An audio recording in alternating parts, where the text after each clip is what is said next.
What's going on, everybody? Welcome to this week's episode of With All Due Respect. We are your hosts. I'm Ryan Shead, just waiting for Marcus to pop on up, and then we're going to get this party started. So, brother, how are you doing? I'm good, brother. How about you? Hey, man, it's been a week. It's been a long 7 days since the last time we talked on here. So, man. And what a week it's been, let me tell you. The fallout, if you will, from the Charlie Kirk assassination. Yeah. It's just been, man. Pam Bondi, the Patel hearings. I mean, yeah, we got a few things to talk about today.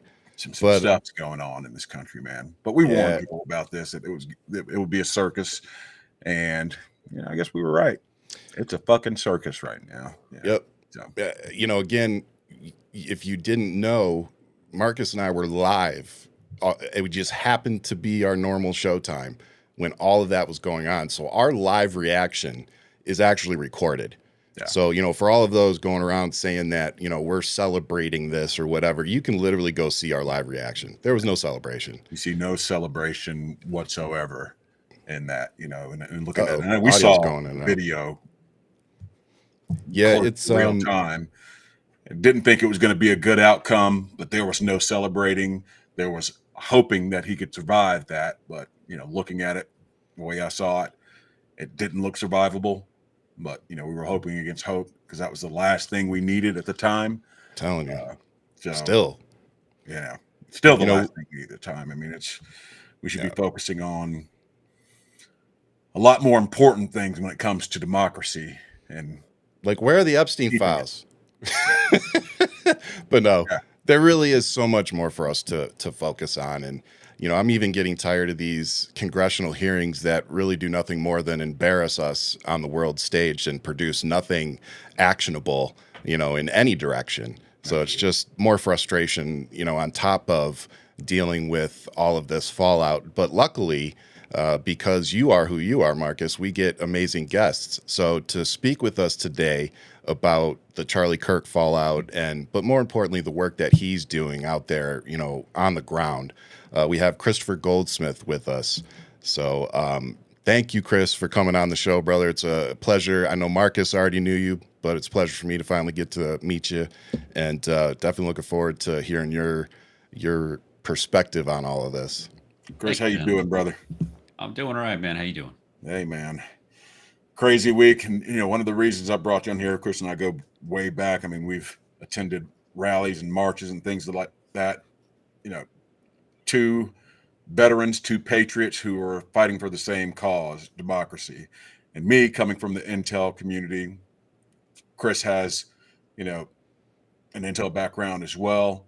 One of the big things we always talk about is misinformation, disinformation, propaganda, and how, that there's a playbook there that Americans are just falling right into. I mean, you talk about this Charlie Kirk thing and the reaction to that, and how people who've been radicalized, for a better term, had a narrative out there before we knew anything. And that narrative, they had to make that narrative work. So before we knew who the killer was or he was captured, it was left. There were usual suspects, trans, Antifa, black people, leftists, Democrats. That's who did it. So we brought everybody except who did it. Yeah, exactly. No, but right out of their asses. So we brought Kris in to kind of talk to us a little bit about that, some of the things that he's doing, and just ready to have the conversation. Go ahead, Ryan. For those of you who may not know Kris already, he's an investigator, writer, founder, and an Iraq combat veteran who studies disinformation and domestic extremist movements. Kris takes an unconventional approach by fighting America's homegrown fascist organizations and protecting our democracy. So as you can hear, this is exactly the type of guy that we actually want to listen to. He's been in the sandbox. He's here. He's seeing the parallels of what they've experienced. So these are the kind of people that I want to amplify on our platform because they actually know what they're talking about. So, brother, tell us what you're seeing on the ground that you think people need to be paying attention to, but they're not? So I think that a lot of people in the United States right now are hearing phrases like or words, names like Groyper and Nick Fuentes and transmaxing and Nazi catboys. Hmm. These are all crazy, insane things that have existed for a long time that are now just coming up into a place More that we can no mainstream. longer ignore. That the Yeah. average American no longer gets to stay in a safe place where they don't hear about and see the crazy shit that I and my colleagues have been trying to tell people about for nearly a decade. Yeah. So one thing that I think that folks should be aware of right now, if they don't watch right wing media, is that major right wing propagandists and friends of Charlie Kirk, including Steve Bannon and Candace Owens, right now are planting the seeds for a belief that there's some sort of massive conspiracy theory. They Yeah. they haven't put their finger on it. They haven't said what is wrong. But like some of my friends on the left, they're looking at the text messages that were included in the charging documents, and they are saying this does not look like the way that men in their young 20s talk to one another. And they're not being specific about what is wrong with these text messages. They're just saying, hey, this doesn't look right. I think something's wrong here. So they are creating they're doing the just asking questions trick that Mm. causes their audience to start drawing their own conclusions based Right. on their own biases and their own But beliefs. they're still being led to it. Yeah, they're being led to believe that there's some sort of deep state conspiracy theory, though I haven't heard them use specifically that phrase yet. That's where we are going. Yeah. So as much as everyone wants to stop talking about Charlie Kirk, I think, and the horrific live It stream would be death nice. that so many of us witnessed, it's not going anywhere. Yeah. We don't have a choice. This political violence is not going away, and the death of Kirk is being used by J.D. Vance and the Trump White House to justify what will be a crackdown on what they are describing as leftist terrorists, which Yeah. I'm quite certain you can see the name of the organization I run on my T-shirt. I'm quite certain I'm on the list of folks that they're going to come after. And speaking of your shirt there, Veterans Fighting Fascism, I just happened to notice the union bug underneath that. So I'm just going to take a quick second to remind everybody that most liberals, Democrats, when they buy their merch or they get their merch printed, they do it at a union print shop. So they're supporting high-paying jobs for the folks that are printing their signs, their handouts, their shirts, everything. So just a friendly reminder that organizations like his actually are supporting good paying jobs in America. They're not just saying it. So Supporting appreciate living you for that. wages. It's funny Every you one say of my that campaign because shirts, campaign our anything merch had it. our print shop just sent us a proof that was missing the union bug, and I asked to make sure that he puts it on. Yep. So we use fee marketing. A lot of progressive nonprofit organizations and political campaigns use them. If you've ever seen me in a TikTok video, I've probably been wearing a shirt that's made by them. I am a huge fan of this made in America, printed in America stuff. Yeah. And I literally recommend it to that fee marketing, FII marketing. Yeah. I recommend them to anybody who wants to get merch printed. It's expensive. It's not cheap like the Chinese stuff, but Yeah. it's also not going to fall off, after washing it 3 times. And you know what, man? I tried doing the drop shipping stuff before, and that was what I didn't like about it. Number one, the shirts didn't last long, and then on top of it, like you said, you don't know who you're supporting with that stuff. It's probably not somebody here. And I stopped doing it, and I said to myself I was going to stop until I could get stuff printed I could afford to get stuff printed at Union Shop and do it that way. So, I'm going to check that place out because I actually didn't know about them. So thank you. Yeah. And all of my stuff is print on demand. I don't have the capacity to store shit. So Oh, that's perfect, dude. I'm going to go check that out. Thank you. check them out. Yeah, man. I use a different vendor, but it's the same. Yep. Whenever someone orders something, I print it. And But make tell it them right about the then. campaign side though too. Like, tell them how we really do focus on unions as you're campaigning. All right.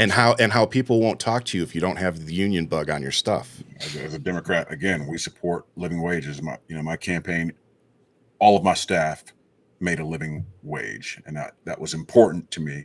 Not to have, they were younger adults in their late teens, early 20s. I wanted to make sure that they were able to afford a life. Yeah, at least eat. Yeah. And I was luckily I was able to provide that in my campaign. And that was an important thing to us, using unions, getting endorsed by unions. It's important. I was a union man in the government. So, we had our own unions inside, the civil service. So it's funny how we all get there too. Like my dad worked for Chrysler for years. He worked in the auto industry, but he was a supervisor. So, supervisors aren't in the union, but all their guys are. And he always took great pride in the fact that he had never gotten written up, by the union, for doing something with his guys. He always said his guys at work were his other family, man. And his job was to take all the BS so that they could work on the cars. Yeah, and that just always stuck with me. Coming from the world that we come from, I spent a decade in combat zones, 6 years in Iraq, 4 years in Afghanistan altogether. So, spent more time with those guys than I did with my family for months and months on end. So that's, or years on end, as a matter of fact. If you don't mind me asking, Kris, how long were you overseas? I was there for a year. Yeah. Which, at the age of 40 doesn't sound very long. But when you're, oh no, it does, brother. when you're 19 and turning 20 in Baghdad, a year is a long time, man. Your deployment is a long time, man. Yeah. And sometimes, you only get a 2-week break in there.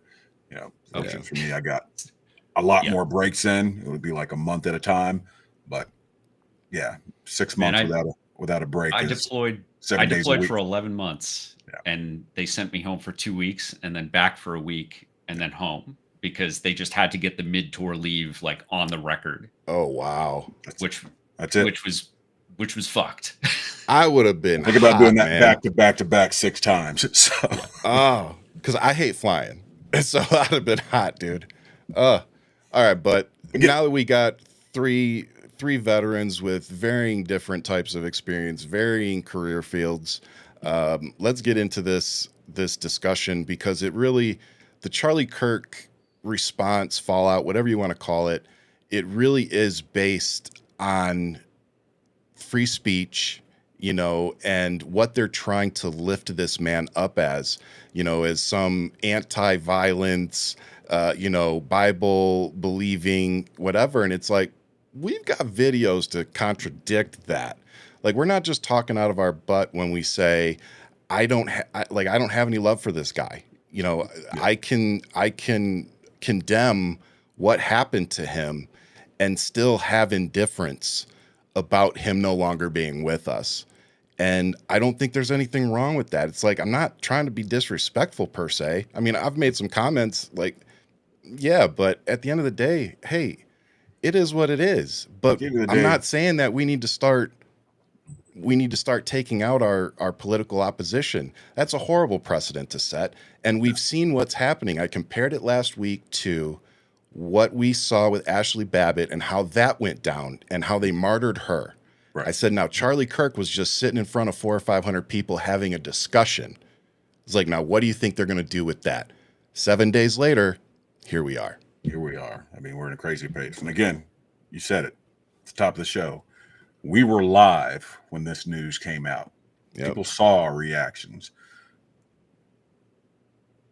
I didn't want to, but I felt I had to address it a day later. I'm not ready to bestow sainthood on Charlie Kirk. I disagreed with just about everything he said. Yeah. His views on Black people in the professional workspace, his views on Black women, his views on gun violence, his views on empathy. The list goes on and on and on. But he had that right. Each one of us sitting here speaking on this podcast today swore an oath to the Constitution. As much as I hate that it, includes freedom of speech and making sure that everyone has the freedom to speak their minds, whether you agree with that speech or not, whether you deplore it or not. He had that right. Yeah. He had that right to, give his opinions. So So- did Martin Luther King, so did Malcolm X, so did a lot of people. But I think it's wrong for us to talk about Charlie Kirk as someone who was just speaking, because he wasn't just speaking. I mean, Donald Trump is he's preaching hate. Yes, definitely. Donald Trump is a rapist and an insurrectionist. He also speaks a lot. So like, right? Yep. You're absolutely correct. Yeah. So let's remember that one of Charlie Kirk's greatest legacies is a hit list that still exists online today. It's called the Professor Watch List, and I am eternally frustrated with the lack of politicians who are currently sitting in office, with their lack of knowledge about extremism as it exists in this country. In the weeks leading up to January 6th, I was, before any of my organizations existed, I was doing this on my own. I was infiltrating explicitly fascist, swastika-flying neo-Nazi organizations and unlawful militias. And I was handing intelligence packages to the FBI, and like no one was reacting because they didn't understand the context of what they were seeing. After January 6th, I could no longer work for the intelligence firm the for-profit intelligence firm that I was doing. And that's part of the reason that I started Task Force Butler Institute, so that I could get more people, more veterans specifically, trained up in open source intelligence research so that we could combat domestic extremism and political violence. And the entire time that we have been engaged in this, it has been a one-side thing. Now, I'm not denying that people on the left, leftists, Democrats, progressive, however you want to label people on the left side of center, that there is some violence over there. Yeah. But I'm a man who cares about facts and figures, right? And balls and strikes.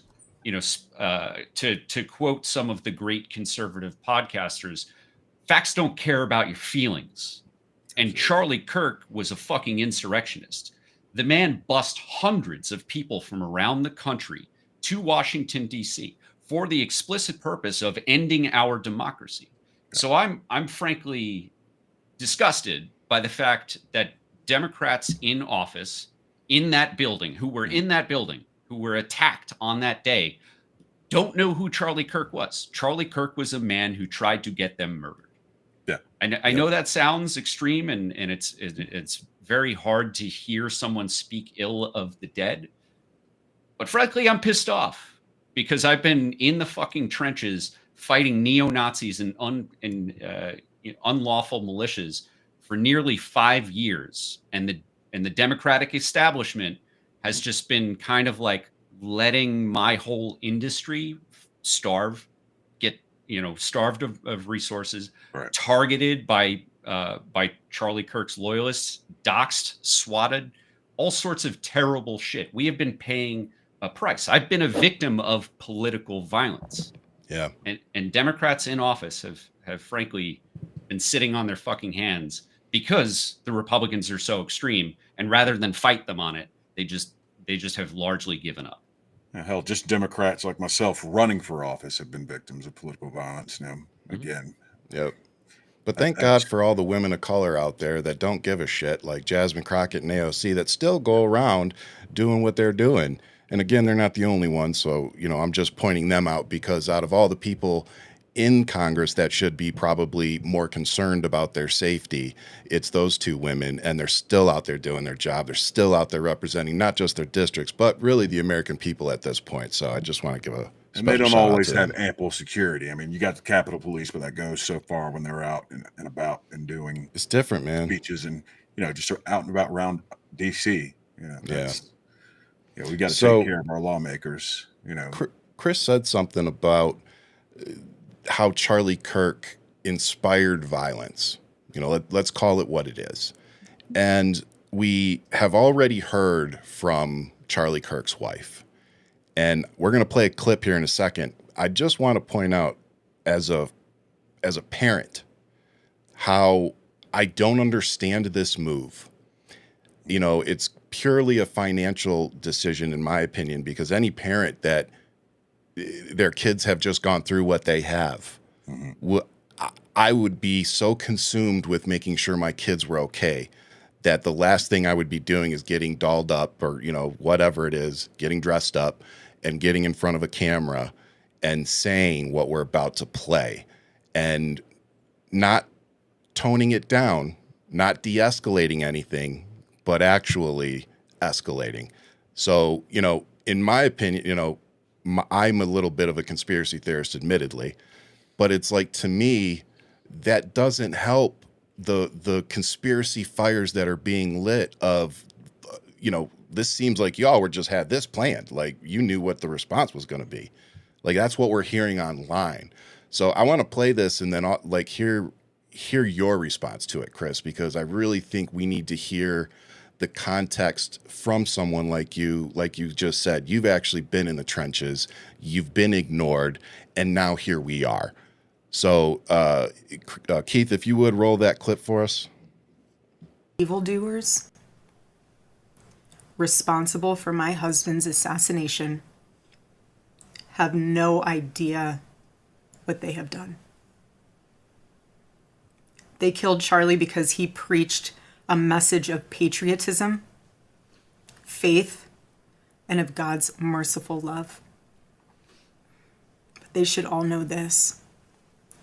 If you thought that my husband's mission was powerful before, you have no idea. You have no idea what you just have unleashed across this entire country and this world. You have no idea. You have no idea the fire that you have ignited within this wife. The cries of this widow will echo around the world like a battle cry. Cue the fake tears. Cue the fake tears. To everyone listening tonight across America, the movement my husband built will not die. It won't. I refuse to let that happen. It will not die. All of us will refuse to let that happen. No one will ever forget my husband's name, and I will make sure of it. All right, I think we've seen enough of that one. So, Kris. A lot to unpack there. A ton. Before I get into it, I mean, I'm going to let you take a crack at that, Kris. there's a lot to unpack there. A lot of So a lot of give it to us, Kris. So I believe that Mrs. Kirk is being sincere. I do believe that that she is absolutely heartbroken. How could she not be? Yeah. But what I just heard was a threat. What I just heard was a rallying cry. And in the context that this exists in, again, goes back to the professor watch list, the hit list with over 800 names on it, that listed a bunch of professors that Charlie Kirk didn't like because of their First Amendment rights. Yeah. And they expressed their First Amendment rights. They taught about things like the history of racism and slavery in this country. They taught about things like gender science and feminism. And for those reasons and those reasons alone, Charlie Kirk led a movement to dox and threaten these people's families. This led to violence against hundreds of people. This led to death threats. This led to rape threats, like horrific shit that completely destroyed not just the target. Like, Charlie's goal was to get these professors fired, right? That was his goal. But he knew damn well from public reporting and from letters from lawyers that the results that came of this included like real harm, not just to the target, but to their families. Kids were pulled from their classrooms and had to move into different neighborhoods, totally changing the arc of their life because Charlie Kirk decided that political violence against that little kid's parents was worth it. So I'm sorry to cut you off, but would it be fair to say that he led a movement, which, look, none of this is new. We've seen this time and time again throughout the history of this country, but he led a movement to intimidate, to teach people how to bully, and scare people into, to submission, I guess, or have a chilling effect I think that's on fair. those who vehemently disagreed with white supremacy, racism, transphobia, homophobia, what have you. Would that be fair to say? Absolutely. Yeah. And let me just say unequivocally that not only do I abhor political violence, but I've actively been fighting against it, unlike all the fucking MAGA weirdos who've been coming into my comments section or saying like, "Oh, you're glorifying violence." No, motherfuckers, I've dedicated my life and risked my life to stop political violence. I've got a clear history of doing that. What I am saying is that what Charlie Kirk did, and now what his wife is doing in his name, is justify political violence against Americans that they don't agree with. That the rallying cry that I heard was called stochastic terrorism. It is not picking a target. It is not giving an order, right? It is not saying, "Hey, you should pick up this weapon and wield that weapon against this person or this group." But what it is saying it is creating the conditions, almost like a religious call to action around honoring a martyr by causing harm. We all served in the global war on terror. We understand how when language like this is used, it can motivate people to war. Absolutely. We all Absolutely. felt moved by that kind of language in the say that all the 9/11 time, world, dude. right? We know what it feels like to be moved, to be willing to commit violence on behalf of your people. Now, for us, our people are the American people. It is not Democrat. It is not Republican. It is not progressive. It is All not people. conservative, right? We fought for all Americans, for all of our democracy. Yes, for our sir. Signed a blank check right. to the United States of America. And Mrs. Blank Kirk, check.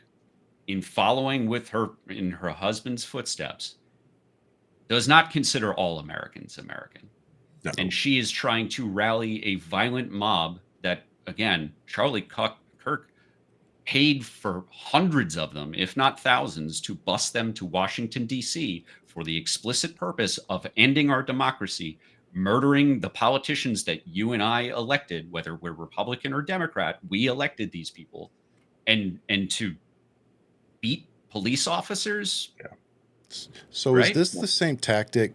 It's the same tactic that Trump essentially used to get January 6th going. Is that a fair statement? Yeah, it's the same tactic that Trump regularly uses against juries and judges and prosecutors and investigators, right? Wow, He doesn't yeah. say, "Hey, random fucking dude in middle of nowhere swamp, fucking Louisiana, go murder this person," right? That's not Right. how stochastic terrorism works.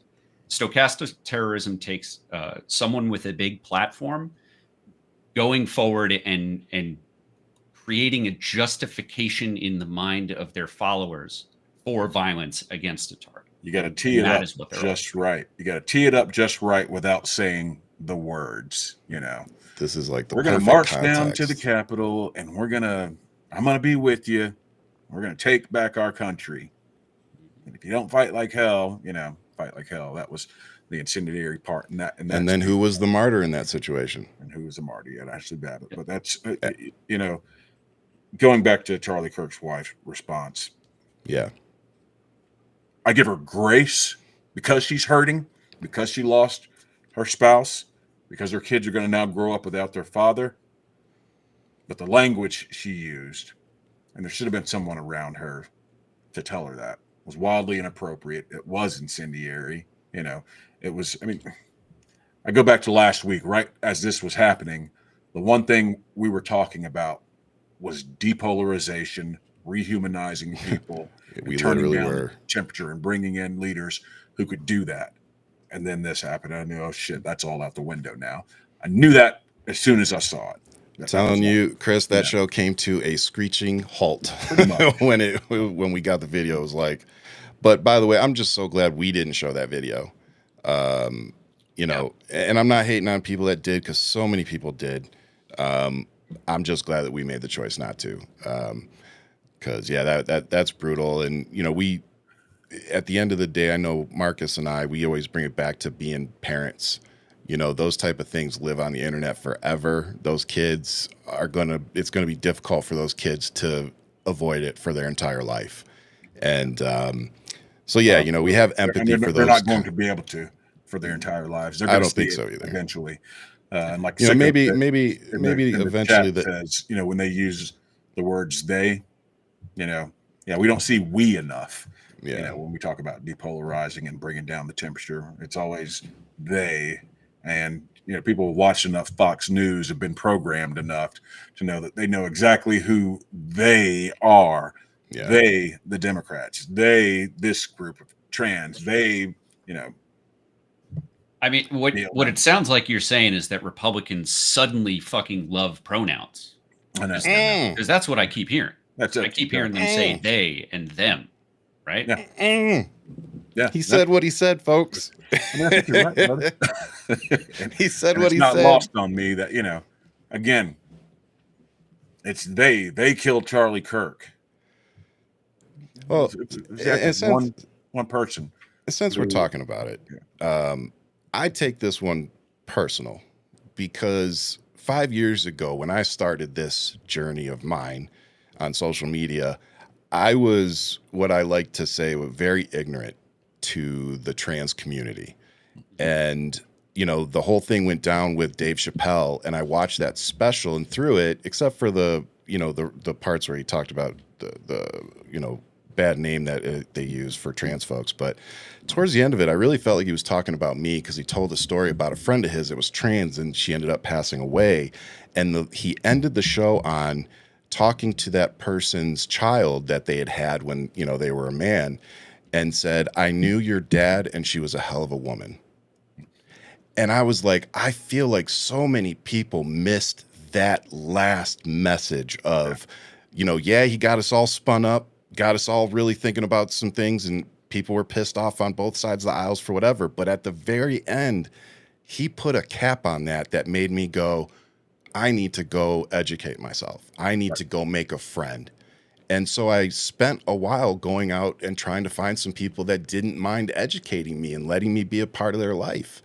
And so when I see this weaponization against that whole community, when we don't talk about, you know, white nationalism every time, you know, a white conservative goes and shoots up a school. But the minute that somebody's attached to a transgender person at all that commits a crime, holy crap, it's because the transgender community. Oh, you know, It boggles my mind. And I just hope that all of our trans Americans out there stay safe, because I see it personally, what's happening. I see that they're coming for you. And just know that not all of us are okay with it. And for me, it's another one of those situation where, you know, we talk about as, you know, veterans who fight for, you know, keeping the VA, how it's always the low hanging fruits when some programs on the chopping list. Yep. When it comes to MAGA, you know, trans, black people, gay people, what have you, that's the low hanging fruit. That's where they're going to go to every time. And you're going to see the lawmakers come out and say, you know, the MAGA extremist lawmakers come out and say, oh, you know, we need to do something about trans, just to distract you from the issues. What's really happening. That's what's really happening. It's the low hanging fruit. And these guys, they get the raw end of the stick every time. I mean, yeah. It's just, you know, we got to get back to a place where we're talking about the issues and saving kids' lives, you know. Yeah. And when we talk about hiding things that matter, I just want to point out that the DOJ removed a study showing that white supremacist and far-right violence continues to outpace all other types of terrorism and domestic violent extremism in the United States. Now, we're reading that in playbook. We're reading that in an article, but Kris, is that accurate? Again, to quote some really famous right-wing podcasters, facts don't care about your fucking feelings. So I don't know why everybody's feelings got hurt so much that they had to take facts down off of the DOJ's website. So that's accurate. The facts are that we have more extremists who are motivated to actually commit violence on what we consider the political right than exists on the left. That fact doesn't matter. I'm not a political guy talking about this. Yeah. I'm a guy who studies extremism and tries to stop political violence in all of its forms. Now, the insistence that we both sides this, that I frequently see on cable television and in major newspapers, infuriates the shit out of me, because the people writing about this and saying things about this and trying to both sides it, they have nothing to lose. And that is the only reason that they're so committed to perpetuating the lie. No skin in the game. That there's that both sides are the same in this. Say more about that. Be more clear. Those guys that have nothing to lose. Who are we talking about exactly having nothing to lose? And are we talking about these guys who are talking about civil war and shit like that? Are those the ones who have nothing to lose? Is that? Oh no, I'm talking about. I mean, the politicians themselves, the journalists, and my wife is a journalist. A lot of my friends are journalists. I work with them frequently, and some people might consider me a journalist, right? But there has been a problem in insistence from Republicans, both grassroots and elected, that we both sides every fucking issue. When things are not often black and white. They rarely are. Yeah. But one of the things that is black and white is you shouldn't fucking try to oversimplify where violence is coming from. Right. The Republicans right now are talking about all this political violence and we have to go after it, with J.D. Vance explicitly saying they're declaring war on the left, and naming specific foundations like the Ford Foundation, which is dedicated tens, if not hundreds of millions of dollars to prevent political violence. At the same time, they've completely dismantled all of the community programs around the entire country, whether it's at synagogues or churches or community organizations whose sole purpose for those programs was to stop political violence. They lost all of their funding. Right. They put a 22-year-old who has no background in anything even related to this. He's like a former McDonald's cashier type of person. And they've put him in charge of the program to dismantle it. They've gotten rid of all of the grants. So synagogues around the country that have been, and black churches around the country that have been the target of mass shooters and bombing threats, not just recently, but for decades, they no longer have any resources. Yeah. Because the Trump administration said, no, you're not one of us. And speaking of shootings, we have a video context that we wanted to show on Charlie Kirk's position on political violence and these type of shootings. So, Keith, if you wouldn't mind rolling that one for us. And also to give a little flavor of. But I think it's worth it. I think it's worth to have a cost of, unfortunately, some gun deaths every single year, so that we can have the Second Amendment to protect our other God-given rights. I think the DOJ should immediately move to unseal all the Epstein documents in the Southern District of New York. Yeah. Everything. Everything except child sexual assault material. I think every file should be released to the public the same way as the JFK files. Let the American people decide. Put them out there, because if there's nothing in there, then see, now my conspiracy theory mind loved this clip simply because it was a couple weeks before, and it's just like, oh, well, did they? So total conspiracy. I'm totally admitting that. But no, but when you hear those videos, for me, again, I go back and I watch all the videos like Marcus talked about, talking about black folks, black women, all these extreme positions. And it's like, yeah, I don't have any love for this dude. And I said it live on the air a week ago.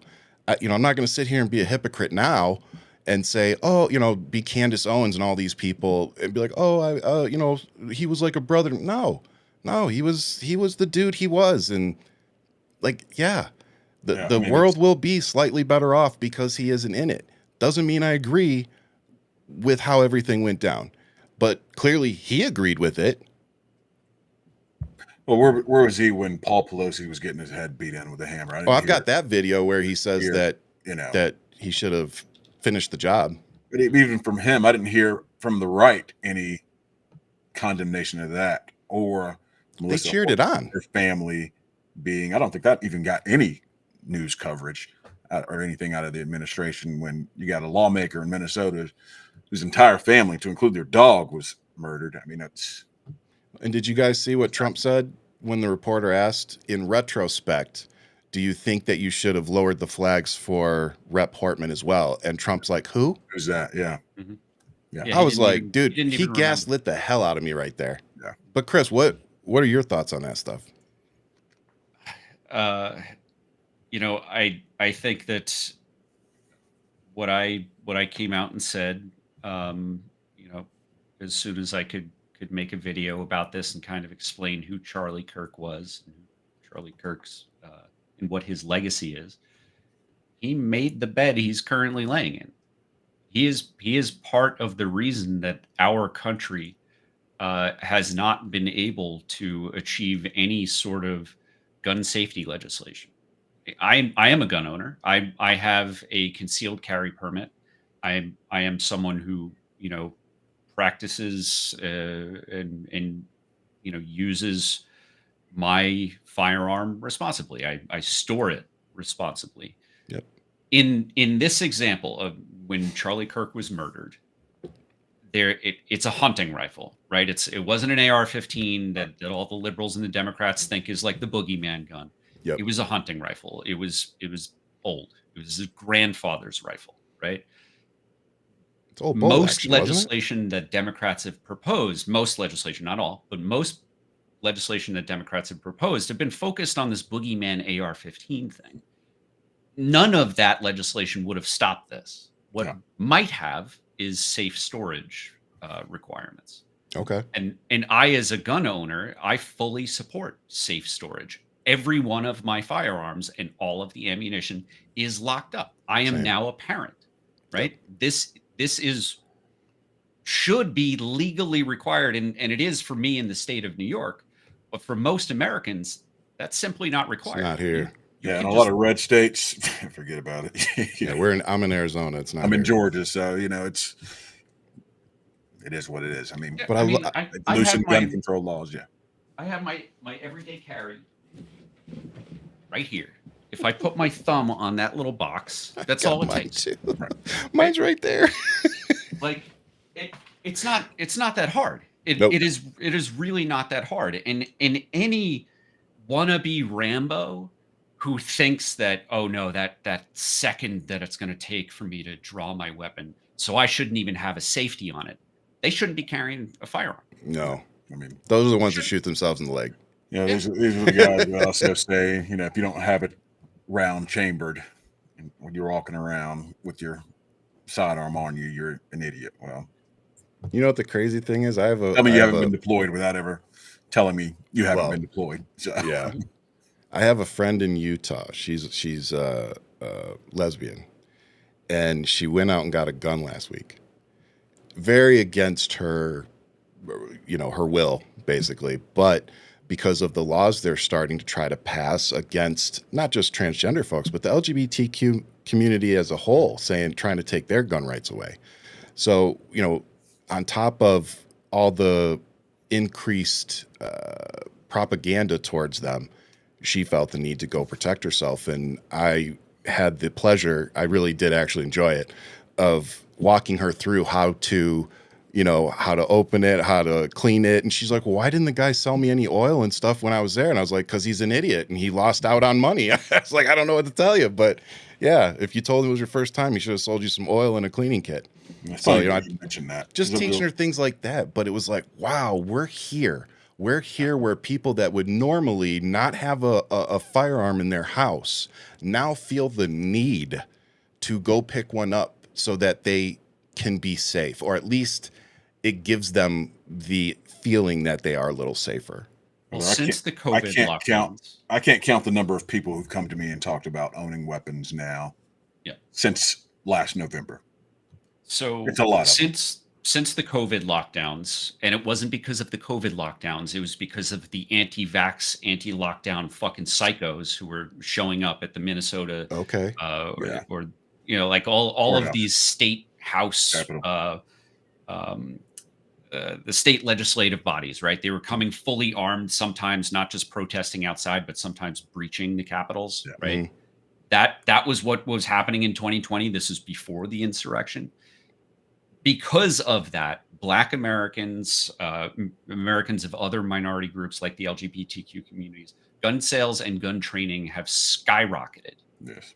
Because I think that a lot of minority populations have felt unsafe in this country, but they have never seen in our generation armed fucking lynch mobs running around. And again, the insurrection happened for several hours and we all watched that on television. I don't blame anybody who used to be, indifferent or completely against firearms suddenly getting interested.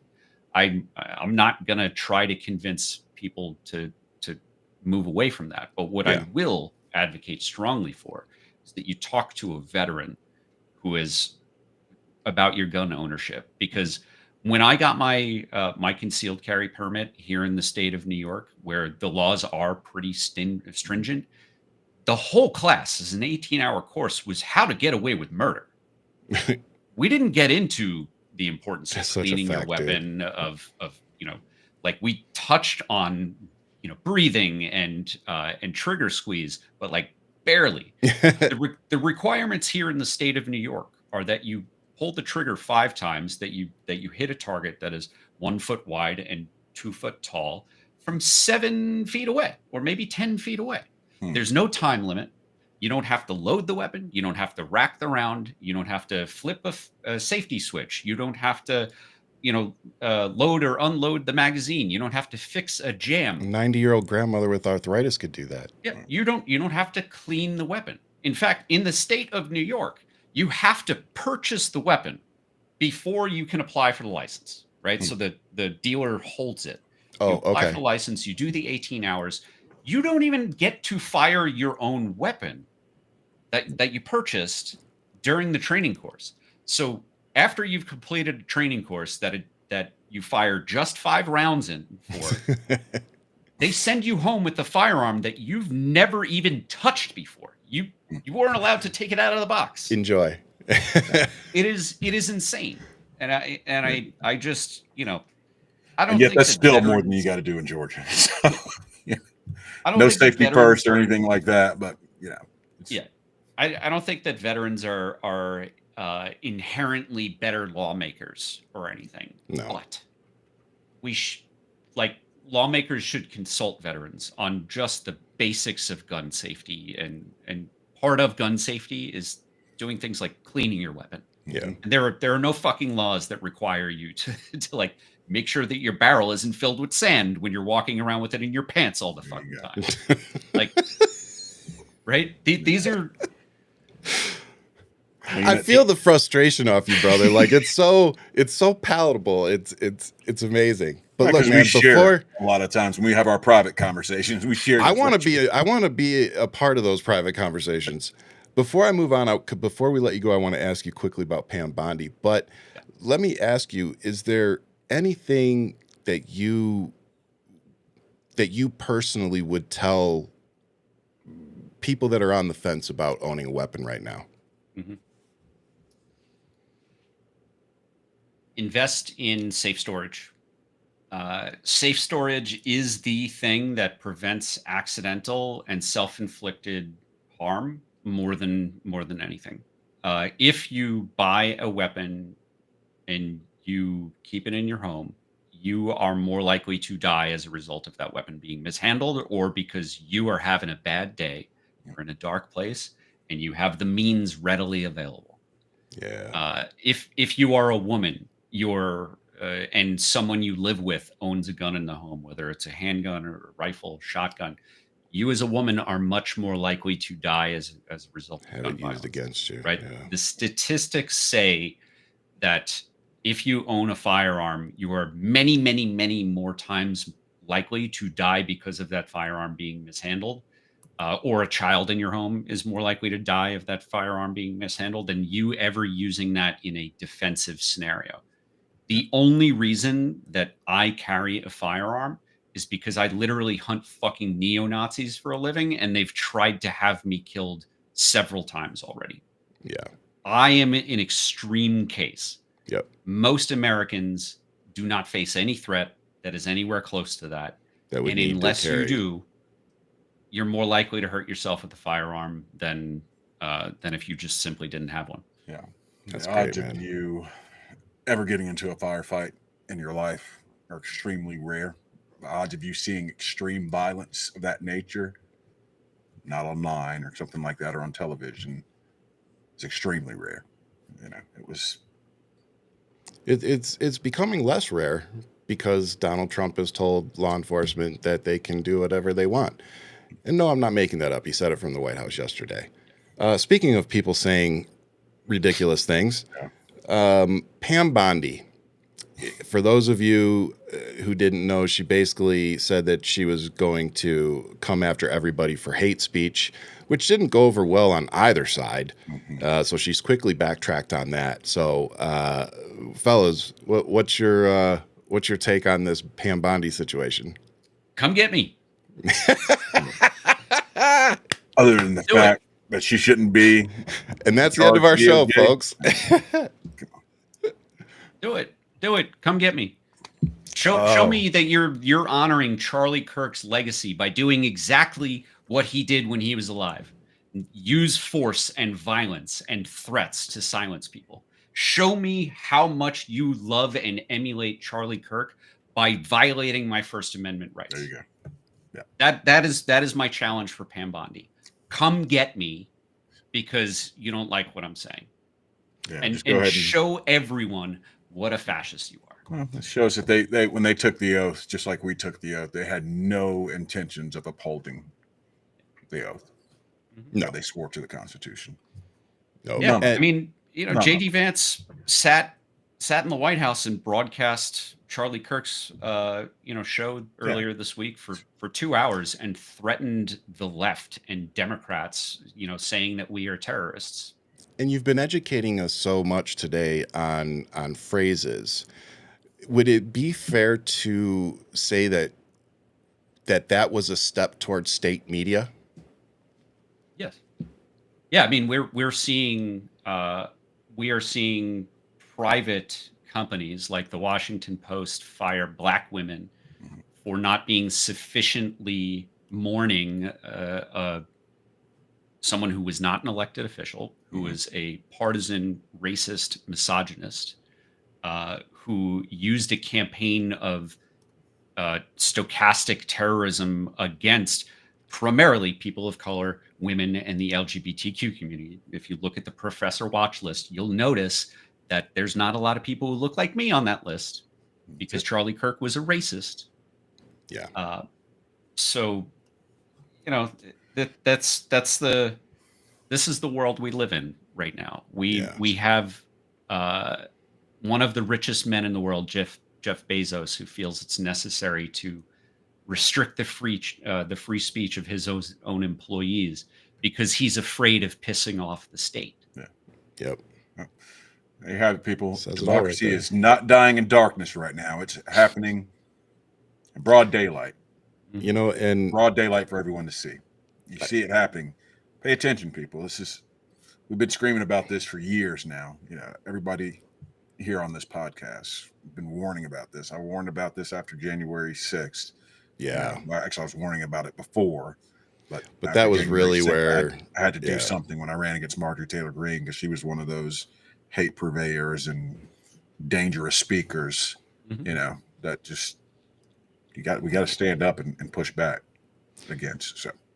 And speaking of that, man, Kristofer, thank you so much for coming on the show, brother, and doing what you do. It was a pleasure meeting you and getting to talk to you. I hope you actually come back because I'm sure, as you said, as much as I want to stop talking about this man, I think you're right. We're not going to be able to for at least the near future. So hopefully you'll come back on and kind of talk some more about us and the other things that I'm sure we'll end up running into. But yeah, thanks, brother. Appreciate you. Yeah, Kris, before Absolutely. you leave, tell us a little bit about your organizations. Go ahead and get in some plugs. Tell everybody where they can go to help you out. And send you money. Yeah. Yeah, awesome. So thanks for having me on, guys. I will come back anytime. This has Awesome. been a lot of fun. Love coming on a fellow vets show. It's nice Appreciate to be that. able to speak to my people. There you go. So the big project that I am working on with my nonprofit, Veterans Fighting Fascism, is the Anti-Fascist Book Club. A lot of folks have been desperate for months of like, what do we actually do? What can we do to fight this? The thing that you can do is build community and educate yourselves. When you're the point of the Anti-Fascist Book Club is to read about the history of fascism. And the history of fascism is fascists losing to democracy. That is the history of fascism. There has never been a fascist regime that has gone permanent. Like Franco in Spain lasted a very, very fucking long time, right? But we can learn lessons from history on how to fight fascism. But the other point, beyond educating yourself and giving yourself hope, so that you can learn how to fight fascism, following in the footsteps of, of the most effective anti-fascists of the past, is simply to have an excuse to find a third place, right? When we grew up, there were like roller skating rinks and bowling alleys and shit that people of really all ages went to. Yeah. That doesn't exist anymore. Like we have the bar maybe, but there's not a lot of third places. Yeah. Having an anti-fascist book club where you've got a reading list, and I wrote the guide for the first 6 meetings. After that, you don't need guidance from me. You'll have your community. Having that excuse, having that tool to just take that first step and go meet somebody at the coffee shop and sit down and have a discussion. You don't have to know that person. You share something in common. You read the same part of the same book. Discuss it. Yeah. You'll become friends. You'll start to know that you can depend on one another. All of us, we are national figures. We focus on Washington. Most Americans need to focus on what's going on in their backyard. Fascism does not come from the White House and from the halls of Congress. It comes from the grassroots up. And wherever you are in this country, you should pay attention to what your school board is doing, because that's where the fascists are making a real difference. They are indoctrinating children. They are restricting children from being able to access certain knowledge. That is fascism, folks. Yeah. And you can stop that at the local level. So go to veteransfightingfascism.org. The entire website is dedicated to the Anti-Fascist Book Club. You have everything that you need. That's amazing.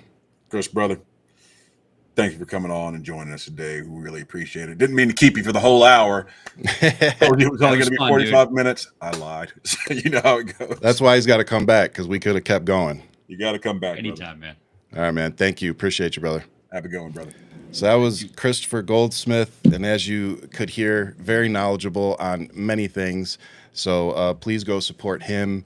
And as I said, his organization supports union jobs, so that's just one of a myriad of reasons to go support Kris. But before we get going, I wanted to kind of touch on Kash Patel hearings. So let's cap the show off talking about this Muppet. You know, I mean, yeah, getting into it with senators on the Hill, you know, telling them they don't know what they're talking about. Come on, man. I mean, Screaming over them. Yeah, we've seen the political theater out of this administration time and time again, making a mockery up there, not answering the questions. Yeah, obfuscating, lying. Even, I mean, you want to know I can't take any of these guys serious. Can't take them serious at all. No. Bondi, Patel, Vance, Trump, none of them. I can't take them seriously. No. I mean, I do take them deadly serious. But well, yeah, you got to take what's happening seriously. Performances, RFK, even it's just, come on. Yeah, the one that got me was, I forget which member it was that was going at him, but said something like, you know, asking him if Trump's name was in the files and if they released blah, blah, blah. And he's like, I've released everything that we are legally allowed to release. And what I heard was, oh, you people actually do understand that Joe Biden and Democrats couldn't release the information back in, 2019 or whatever it was, 2022, because a lot of that stuff was still ongoing. So they couldn't legally do it. So it's like, you guys just keep continuing to show us your hypocrisy, your ignorance, your propaganda. So you guys do understand those things. I do. You just play like you don't, and then stoke the fire of division. And that's that's the part that I don't understand. Somebody asked the question, like, how do you tell the difference between the two sides? And I said, it's actually really easy. You just look at which side typically tries to base their opinion on fact over propaganda. That's the right side. It's facts. It's pretty simple. Facts, which side lives in the real world and reality, and who's fighting for the everyday people of America. Not the billionaires, not the super rich, but who's fighting for the working people. Yeah. Who's trying to make your life better? Who's trying to take care of your health care? Make sure your kids can go get an education that's worth something. Yeah. Yeah. Do compare and contrast. You know, Yep. people like to say I do my own research. I actually go and do some research. Because a lot of the times when people say I've done my own research, it sounds like bullshit to me. It sounds like you weren't researching from a credible source. And that's being generous. So, confirmation bias is real. And it gets all of us. Like, I'm not sitting here saying, I've never, done it. But I think, like anything, you have to realize it's a problem in order to fix it. Absolutely. Like, you have to realize that you're being affected by confirmation bias, and then purposely go out and try to make sure that you're consuming sources that are as unbiased as possible. Okay. I always think that if a human is writing a story, there's always going to be some level of bias. Some people are way better at keeping it at bay than other writers, but there's always some type of bias in it, usually. So it's like, all we can do is try to go find the best sources of information we can, base our actions on that, and start tuning out the propaganda that is being so clearly pushed, not just by the right wing, but it's being pushed on White House websites, their social media. Like, it's Absolutely. Like a con man's been given the biggest bullhorn known to man, is what it feels like. I mean, if you've gotten some information and it's wrong, one of the things I say to people who know me is that I've been wrong about a great many things in my life. Yeah. I'm not afraid of being wrong. If you can show me that I'm wrong, I appreciate it, actually. Yep. If you're wrong, just 9 times out of 10. So. And move on smartly. That's what being woke is, I guess, That's the one I never understand. Like, woke is it just means that I went out and educated myself. It just means that instead of continuing to be an ignorant clown about the trans community, I went out and educated myself and became woke. All right, I care about other people outside of my own family and community. I guess I'm woke. I want to see this nation live up to its highest ideals. I guess that makes me woke as well. Right? Like, I'll take it. But brother, as always, pleasure to do the show with you. That was an amazing guest. I definitely do hope Kris comes back on. I see some people in the comments asking for his handle. The one that I have handy is his Instagram. So that's Kris Goldsmith 85. All right. And he also does have a website, and that is Kris Goldsmith.com. And he actually has all of his sites there. So, and it's Kris Goldsmith 85 for IG Substack as well. Oh, is it? Perfect. Yeah. So that's his Substack, his Instagram, and then you guys have his website too. So yes, please go support him because he's actually, I'll speak for myself because you're actually out there more than I am. This is the small little part I can do is take the platform that you guys have given me and give it to people like Kris so that they can actually amplify what they're doing out on the streets and what they're actually seeing, because we need to combat propaganda with facts and with people that are actually doing the work and amplify what they're seeing, because everybody that's got a 9-to-5 job, you don't have time like we do. This is what we do. And instead of trying to lead you some different way, I would much rather give you somebody like Kris who has this. We would rather give you somebody like Kris that has that experience, that can explain it in ways and say, yeah, that's actually happened, or no, that's bullshit. Yeah. And that's what we want this show to be about. So before I sign off, brother, you got anything? That's all I've got today. You guys stay well. I mean, don't let this stuff get you down. We're still in the fight for our lives, for our children's lives. This democracy, Nothing changes. keep fighting, brothers and sisters, keep fighting. We're going to get through this. We will. I do believe that we will get through it. How, and how messy it is to be determined. But at the end of the day, I refuse to lose hope that we're going to be able to get this train back on the tracks. Never stop fighting. Yeah. So we'll get there, man. And like you said, if you're having anxiety, that's I think that's normal right now. If you're feeling a little depressed, I think that's probably normal right now. Yeah, man. We're all feeling it. So like if you're feeling those things, I just want y'all to know that those are normal feelings. I'm feeling them. Pretty sure Marcus is, so don't stress out. We're all in the same place. We're all in the same boat. We really are. So with that said, I'll leave you as I always do with much love. Keep fighting, and we'll see you guys at work. God bless. Have a good one.